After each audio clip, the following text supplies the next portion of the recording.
Après son lancement il y a quelques mois, le CDT, Centre de démonstration et promotion de technologie, a relancé le mercredi 3 juillet 2024 dans ses locaux la deuxième édition de la Tribune du Transformateur.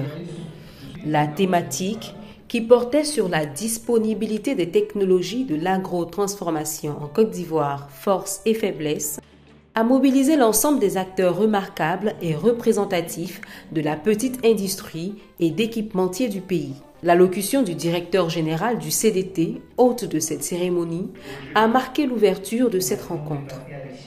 Un panel relatif à l'approvisionnement des machines pour la transformation de nos matières premières a été animé par le REDPACI et la PETRAPACI, des opérateurs économiques exerçant dans le domaine.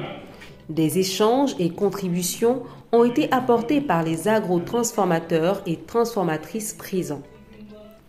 Au sortir de ces échanges, certains participants agrotransformateurs nous donnent leurs impressions. Nous sommes là effectivement pour pouvoir participer à ce panel dans l'intention de pouvoir voir dans quelle mesure nous pourrions avoir des équipements pour pouvoir transformer nos produits tels que le miel, l'anacade. Oui, j'ai vraiment apprécié ce panel et par rapport à ma préoccupation, ils ont dit effectivement qu'ils vont pouvoir résoudre notre situation plus tard parce que présentement, le matériel qui fait la transformation du miel n'est pas présent. Le représentant des équipementiers locaux fait une synthèse du panel. Comme panélistes, nous avions la direction générale de l'industrie qui nous a présenté un peu tout ce que l'État a pu mettre en place pour accompagner les transformateurs et les équipementiers. C'est vrai que beaucoup de choses ont été dites, beaucoup de choses sont en place, mais je pense que les intervenants l'ont relevé. Tout cela est dit, mais dans la pratique, ce n'est pas effectif sur le terrain. Et on a remarqué des insuffisances qui concernent aussi la facilité pour les équipementiers locaux de pouvoir présenter des équipements qui puissent répondre aux besoins des transformateurs. Au niveau des importateurs, je pense qu'ils ont posé leurs difficultés.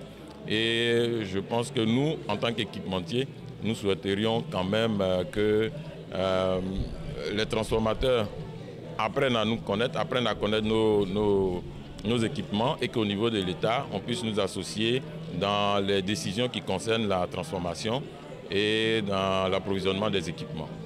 Le premier responsable du CDT nous rappelle encore les enjeux de cette tribune.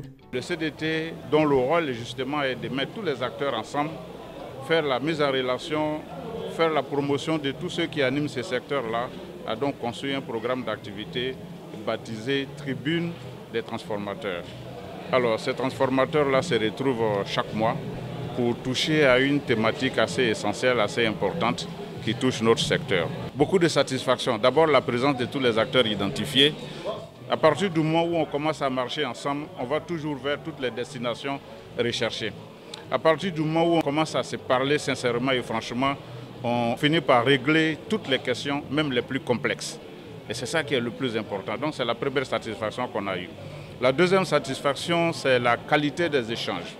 On a donné la parole aux acteurs de terrain, la sincérité des acteurs et surtout l'engagement des uns et des autres à s'engager vers véritablement la recherche des solutions à l'épineuse question des machines en Côte d'Ivoire. C'est dans une ambiance chaleureuse qu'a pris fin cette deuxième édition de la Tribune du Transformateur.